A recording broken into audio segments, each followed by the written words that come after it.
troisième et dernière partie de l'Africa Newsroom. Merci si vous nous rejoignez. Notre plateau est toujours au complet. Alseny Thiam, Michel Langar, Raphaël Goma m'accompagnent depuis le début de cette émission. Et tout de suite, le Zoom.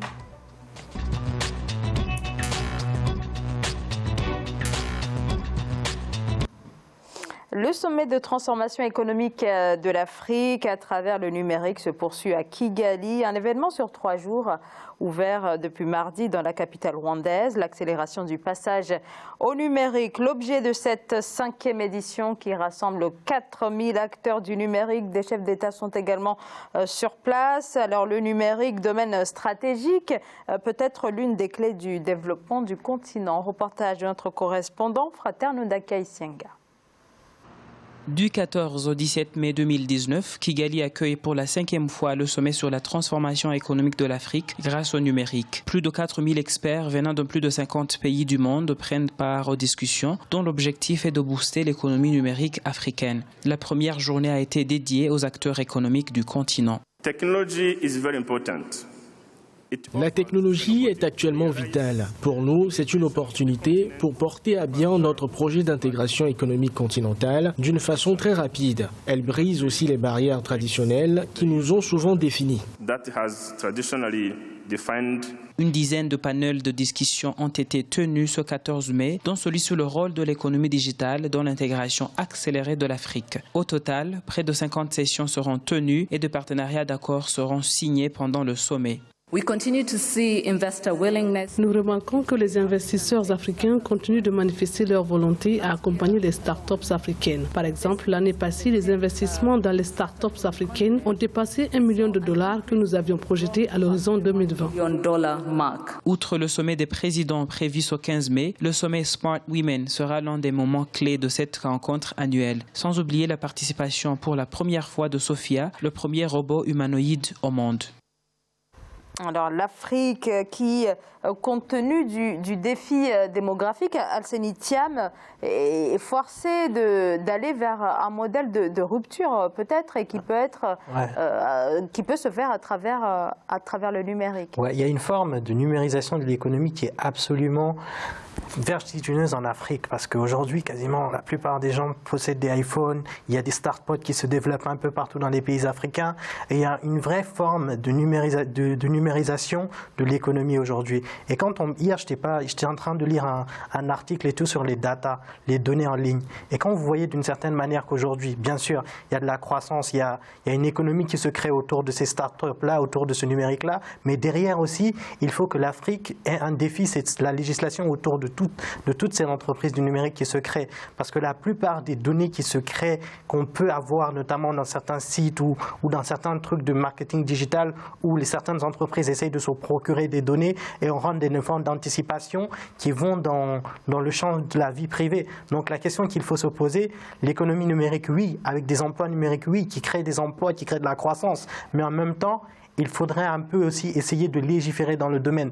Donc il y a une forte croissance du domaine, mais aussi il faut réfléchir à se dire, ok, on a de la croissance dans ce domaine, mais on va avancer progressivement en mettant en place une législation qui suive en fait d'une certaine manière. Et c'est comme le disait le directeur un peu d'une agence numérique ici, il disait que la CNIL, ça servait à rien. Et la CNIL, c'est la Commission nationale d'informatique et numérique. Il disait quasiment que ça servait à rien parce qu'aujourd'hui, la CNIL arrivait à avoir certaines informations sur les usagers, sur les personnes qu'on ne possède pas du tout. Donc, est-ce que justement, on peut se poser la question du champ monsieur est avocat, on peut se poser la question du champ jusqu'où le numérique peut aller et jusqu'où on peut aller jusqu'à la protection des données et cette libéralisation des données d'une certaine manière. Donc, il y a une question économique, il y a une question juridique aussi qui se pose et auquel il faut peut-être Michel Langar. Oui, le numérique, oui, mais comment et pourquoi? Parce que nous avons d'abord des problèmes d'électricité. En ville, il y a des délestages, même si on nous dit qu'il y a des panneaux solaires, ça peut permettre d'avoir l'énergie et puis de pouvoir faire fonctionner. Vous savez, avant que les secteurs d'électricité soient libéralisés, quand il y avait les coups d'État, les ministères, c'est l'endroit qu'on pouvait aller couper d'abord. On coupe l'électricité pour permettre aux militaires ou aux rebelles de pouvoir accéder au pouvoir. Et l'électricité a été toujours le domaine de l'État. Ça a été diversifié. Donc aujourd'hui, avec les numériques, c'est-à-dire comme je l'ai dit tout à l'heure, la globalisation, la mondialisation, c'est vrai, ça peut être un outil de développement, mais ce n'est pas comme ici en Europe où c'est contrôlé. On a maintenant la protection des données, c'est-à-dire des libertés individuelles. On a des fichiers. Certes, mais il faut que ça soit je suis d'accord avec vous. Cadré, centralisé, et je ne pense pas que l'Afrique, nous soyons prêts. Moi, au contraire, je dirais que l'Afrique est en pointe sur cette question, parce qu'aujourd'hui, par exemple, on a des formes de croissance qui se créent, des startups qui se créent dans les pays africains.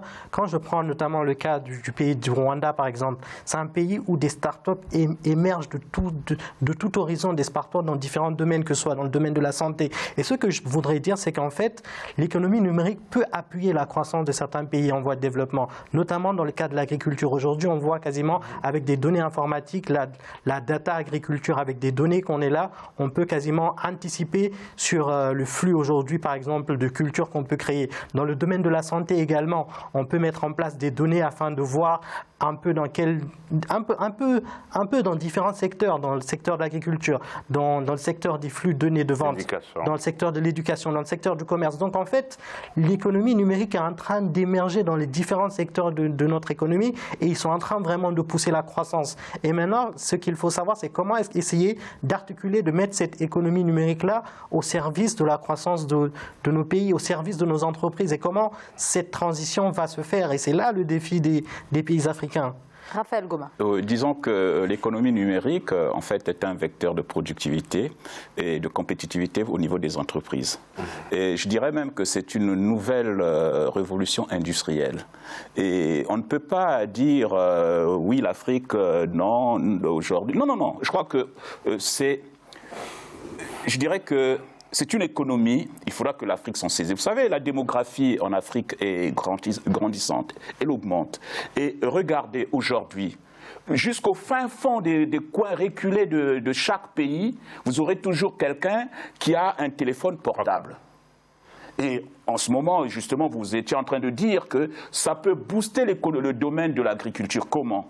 Effectivement, celui qui est dans son fin fond reculé là-bas peut avoir des conseils d'un agronome qui serait, je ne sais pas, dans un autre pays pour lui dire, écoutez, par rapport à vos semences, voilà ce que vous devez faire.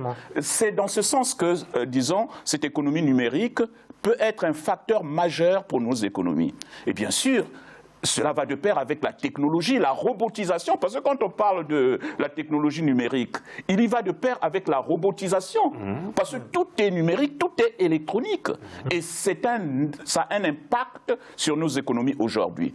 On ne doit pas continuer à travailler de manière rudimentaire comme on le faisait avant. Aujourd'hui, on assiste à la mécanisation de l'agriculture. Et aujourd'hui, en France, vous prenez un agriculteur, il est dans son tracteur, il programme, disons, il met un programme et c'est le tracteur qui fait l'ensemble, qui sème, qui ainsi de suite. Je crois que ça peut être un facteur déterminant pour nos économies. Il faudra que l'Afrique puisse en saisir. Et je dirais même qu'aujourd'hui, avec, bien sûr, disons, comment dirais-je, cette ouverture mondiale, donc les jeunes peuvent s'approprier de cette technologie pour ne plus aller, parce qu'aujourd'hui on assiste souvent au départ des élites pour aller étudier à l'étranger. Mais aujourd'hui on peut par vidéoconférence faire des cours à des gens qui sont en Afrique tout en étant ici. Moi-même je l'ai expérimenté. Donc c'est très important l'économie numérique. Évidemment, il y a la consommation, il y a tout ce qui va avec, ainsi de suite. Donc ça peut être un bon facteur de développement. Ça crée totalement une économie parallèle, une économie qui peut s'articuler et rentrer dans l'économie classique. Quand on prend par exemple aujourd'hui la plupart des coopératives ou bien la plupart des entreprises certaines entreprises qui rentrent un peu dans l'économie un peu numérique, on peut vraiment se poser la question. L'économie numérique permet justement d'augmenter cette compétitivité-là dont vous parliez et permet justement de faire de la différence par rapport à certaines économies qui sont moins intégrées dans ce facteur-là. Et vous parliez du cas de la santé. Aujourd'hui, par exemple, avec certaines machines, on peut aussi opérer des gens à distance. Donc il y a des formes d'innovation qui se créent et c'est le terme, je pense que c'est l'innovation par le numérique qui va permettre à certains pays qui ont atteint une forme de croissance comme certains pays européens, par exemple, de tirer leur croissance.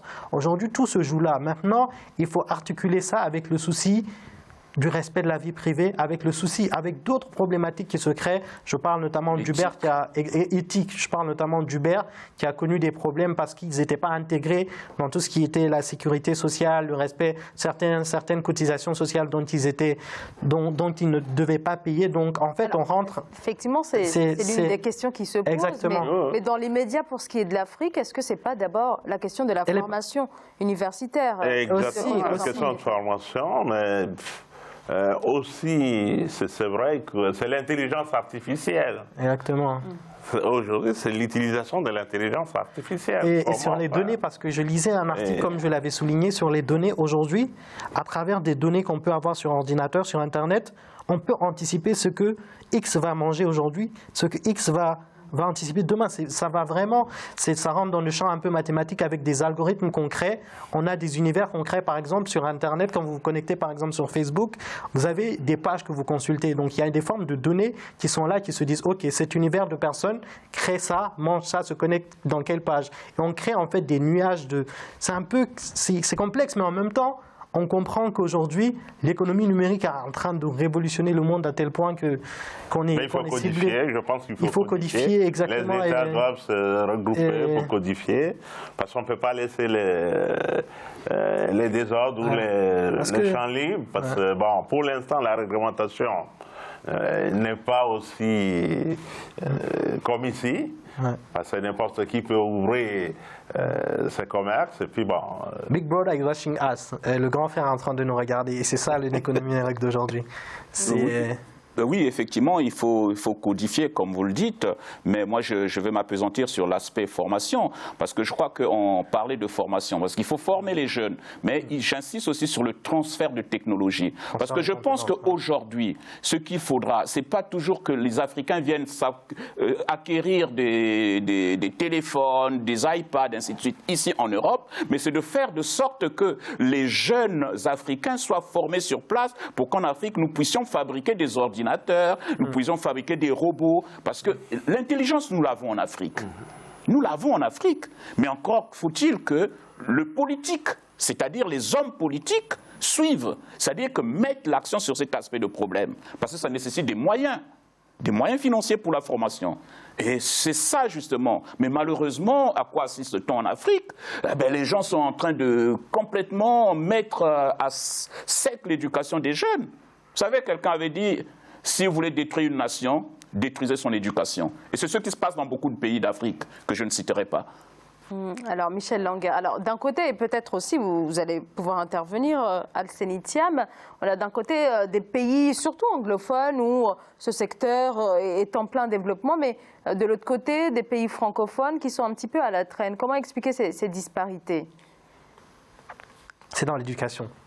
C'est dans l'éducation, c'est la formation, c'est dans les pays, par exemple les pays anglo-saxons, ils articulent vraiment leur aspect sur les questions d'innovation, sur les questions techniques, sur des questions pratiques. Alors que nous, on a encore cette vision très, très théorique de l'enseignement qui fait qu'on n'est pas... On ne rentre pas dans le champ vraiment technique. Et aujourd'hui, quand on prend par exemple l'économie de certains pays africains, on a des pôles, on a des hubs. C'est-à-dire on a des hubs qui se créent un peu partout, des pôles de compétitivité, des pôles de croissance, des pôles techniques qui se créent d'innovation dans des pays comme le Cameroun, dans des pays comme le Ghana, ou comme vous l'avez cité, des pays anglophones. Et aujourd'hui en Afrique, on en manque. Est-ce qu'on n'a pas aussi la peur, l'audace de se dire, OK, on peut nous aussi avoir certains pôles et investir dans ces domaines-là dans nos pays francophones aussi? Non, mais je pense que ce n'est pas la peur, en fait, parce que prenons le cas de l'Éthiopie. L'Éthiopie, aujourd'hui, a fait un bond. L'Éthiopie, il y a quelques années, on souffrait de famine dans ce pays-là. Mais aujourd'hui, l'Éthiopie a mis l'accent sur le développement. et notamment sur les économies numériques. Et on en sent, on voit les retombées. Je pense que le politique doit impulser justement cet aspect, cette dynamique qui permettra à ce pays-là. Malheureusement, les pays de l'Afrique francophone sont toujours en reste, mais parce qu'effectivement, regardez bien dans ces pays francophones, les chefs d'État ont une durée au pouvoir de combien d'années? Ben justement, le manque d'alternance fait qu'on sombre toujours, on reste dans la médiocrité. Ces gens-là sont médiocres, ils ne veulent pas changer. Il faut qu'ils changent. Ils attendent toujours qu'on vienne leur donner un coup de pied, excusez-moi le terme, pour qu'ils partent. Mais non! Peut-être Michel Langa, un dernier mot sur ce forum qui se poursuit et l'importance de ce secteur de l'économie numérique. C'est un secteur important et je pense que, bon, comme il y a 4000 participants, ils vont peut-être arriver à trouver des pistes de réflexion qui vont permettre pour l'avenir de l'Afrique, des pistes qui vont permettre un développement, une réflexion.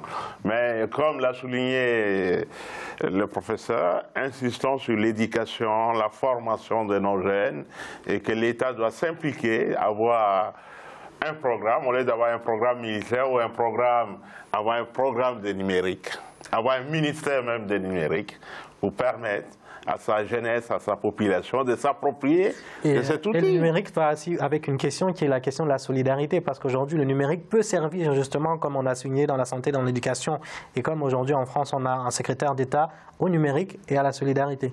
Et juste un dernier mot, Zara, pour terminer. Oui. C'est pas anodin que cela se tienne, ça se tient au Rwanda. Et vous savez, aujourd'hui, le Rwanda est leader dans ce domaine-là. Et donc, le président Kagame, on peut lui reprocher beaucoup de choses, mais c'est quelqu'un qui a une vision pour son pays. Et peut-être même pour l'Afrique. Il faut lui faire confiance. Merci beaucoup à tous les trois. On arrive au terme de cette émission. Raphaël Goma, je rappelle que vous êtes enseignant-chercheur à l'Université Paris 13 Villetaneuse.